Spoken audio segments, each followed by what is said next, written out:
अस्सलाम वालेकुम दोस्तों, इन साइड भी मौजूद फकर में खुशामदीद। जनाब हुकूमत की तनख्वाहदार तबके को फौरी तौर पर रिलीफ देने से जनाब इजहार माजरत सामने आ गई है। गवर्नमेंट की तरफ से हाथ खड़े कर दिए गए हैं, इस एतराफ़ के बावजूद कि जनाब हमें इस बात का बखूबी इदराक है कि इस वक्त तनख्वाहदार तबका बहुत ही ज़्यादा दबाव का शिकार है। महंगाई ने जनाब उसका लक पन के दूरा कर दिया है, लेकिन इसके बावजूद जनाब हम तनख्वाहदार तबके की मुश्किलात को दूर करने के लिए किसी तरह का कोई रोल प्ले नहीं कर सकते। उनका यह कहना है। वफाकी पार्लिमानी सेक्रेटरी का कौमी असम्बली के इजलास में उन्होंने इस बात का जिक्र किया है कि जनाब मुल्क की मईशत के हालात ऐसे नहीं हैं कि फौरी तौर पर मुलाजमीन को रिलीफ दिया जा सके। जनाब एक्सप्रेस न्यूज़ के मुताबिक ये बात सामने आई है कौमी असम्बली के इजलास के दौरान कि जनाब ये जो थे डिप्टी स्पीकर चला रहे थे इस इजलास को, सैयद गुलाम मुस्तफ़ा शाह, उन्होंने उनके सामने जो पार्लिमानी सेक्रेटरी थे जनाब बिलाल अजहर कियानी साहब, उनका ये कहना है कि वज़ीर आज़म कहते हैं कि तनख्वाहदार तबके पर टैक्स का काफ़ी बोझ है, मगर मुल्की मईशत के हालात ऐसे हैं कि फौरी तौर पर मुलाजमीन को रिलीफ दिया जाना मुमकिन नहीं।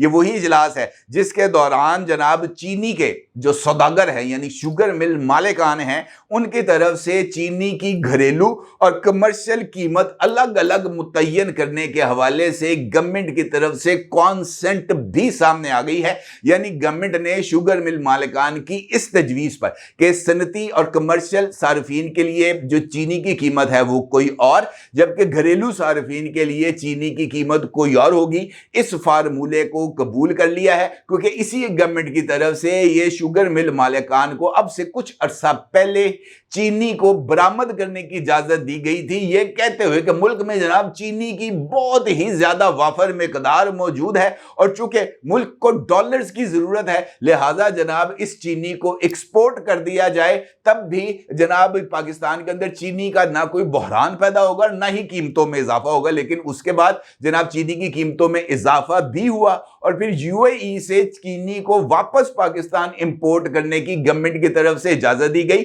और यूएई से इंपोर्ट करने का मतलब यह है कि यह वही चीनी थी जो पाकिस्तान से एक्सपोर्ट की गई और अब महंगी दामों ये चीनी को वापस इंपोर्ट करके रातों रात शुगर मिल मालिकान जनाब अपनी जेबें भर लेंगे। लेकिन गवर्नमेंट को इससे कोई फिक्र नहीं। गवर्नमेंट इस बात का एतराफ तो करती है कि जनाब तनख्वाहदार तबका जो है वो इस वक्त मुसीबतों का शिकार है, लेकिन वो ये कहती है कि जनाब हमारे इस वक्त मुआशी हालात ऐसे नहीं हैं जिनके नतीजे में हम आपको कोई रिलीफ दे सकें। लेकिन सितम यह है कि गवर्नमेंट जिस वक्त इस बात का ऐलान कर रही होती है कि जनाब हम मुलाजमीन की या पेंशनर्स की तनख्वाहों में और उनकी पेंशन में इजाफा नहीं कर सकते, तो उससे ठीक 12 घंटे पहले खुद वफाकी काबीना एक सर्कुलेशन समरी के जरिए वफाकी वुज़रा ममलिकत, मुआवनीन खुसूसी और मुशीरान की तनख्वाहों में 188%, कितना 188% इजाफे की मंजूरी देती है।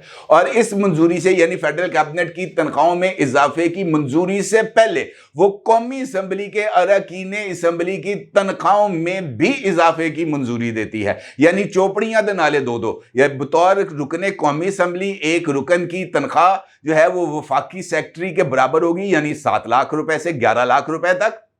वो बतौर मेंबर कौमी असम्बली ये तमाम की तमाम अमरात हासिल करेंगे और उसके बाद जो बतौर वफाकी वजीर उसको तनख्वाह मिलती थी 2 लाख रुपए, उसको बढ़ाकर अब 5.5 लाख रुपए कर दिया गया है। ना सिर्फ ये किया गया है बल्कि जनाब वो टिकट्स, एयर टिकट्स जो कि वफाकी काबीना के रुकन को मिलते थे महीने के 25, अब वो बढ़ाकर उन्होंने कर दिए हैं 30 और वो भी बिजनेस क्लास के। इसके साथ साथ जनाब उनको हाउस रेंट और मेडिकल फैसिलिटीज में भी इजाफा कर दिया गया है। और हुकूमत ये कहती है कि जनाब हमारे पास वसाइल कम हैं और उसके साथ साथ गवर्नमेंट ने खुद वफाकी काबीना में वुज़रा की तादाद के अंदर भी इजाफा कर दिया है।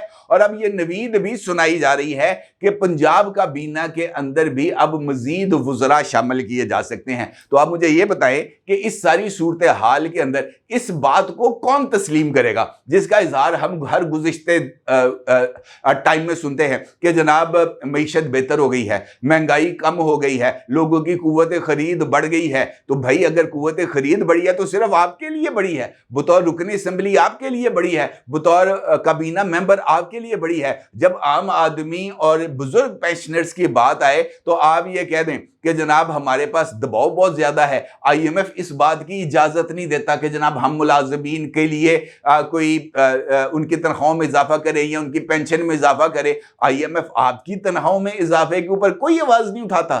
آئی ایم ایف جو ہے وہ آپ کی مراد میں اضافے کے اوپر کسی طرح کا کوئی تنقید نہیں کرتا۔ آئی ایم ایف کی آپ کے لیے کھلی چھوٹ ہے اور عام آدمی کے لیے جناب آرم ٹوئسٹنگ ہے۔ یہ بھی ایک ایسی کانٹرڈکشن ہے جو میرا نہیں خیال کہ یہ کسی کی سمجھ میں آنے والی ہے۔ اگر بلال کیانی صاحب اس بات کا اظہار کرتے ہیں کہ جناب وزیر اعظم صاحب یہ کہہ رہے ہیں کہ عام آدمی کو ریلیف دینے کے لیے ہمارے پاس وسائل نہیں، تو اس سے بہتر ہوتا کہ وزیر اعظم، ان کی کابینہ کے اراکین اور حکمران اتحاد میں شامل ہر ایک ایم این اے اور ہر ایک ایم پی اے اس بات کا اظہار کرتا کہ جناب وہ بطور رکن اسمبلی، وہ بطور وزیر، وہ بطور وزیر اعظم، وہ بطور مشیر، وہ 1 روپے کی تنخواہ نہیں لے گا۔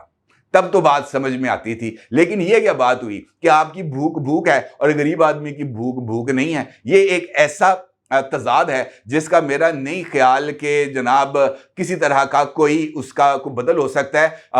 اب آپ اس کے بعد 100 طرح کے بہانے تلاش کریں یا اپنے امیج کو بہتر کرنے کے لیے ریاض الجنہ میں بیٹھ کر اپنے نواسیوں کے ساتھ ویڈیوز کو پبلک کریں، اور جناب ویڈیوز کو پبلک کرتے ہوئے آپ اس بات کا اظہار کریں کہ دیکھو کیسی نانی ہے جو اپنے نواسے اور نواسیوں کو روزہ رسول پر حاضری کے جو آداب ہیں وہ سکھا رہی ہے۔ بھائی اگر آپ نے اپنے آداب سکھانے ہیں تو آپ کم از کم ان کو اپنے ذاتی خرچے پہ تو لے کے آئیں۔ آپ نے آنا سرکار کے خرچے پہ، رہنا سرکار کے خرچے پہ، کھانا سرکار کے خرچے پہ، اور اس کے بعد جناب آپ نے اپنی ویڈیوز بنا کے صرف یہ امیج کو کریٹ کرنا کہ جناب ہم دیکھیں کتنے زبردست ہیں کہ ہم اپنی اولادوں کو کس طرح کا سبق دے رہے ہیں۔ تو بھائی اگر اولادوں کو دین کا سبق دینا ہے تو ان کے ساتھ ساتھ ان کو ایمانداری کا سبق بھی دینا ہے۔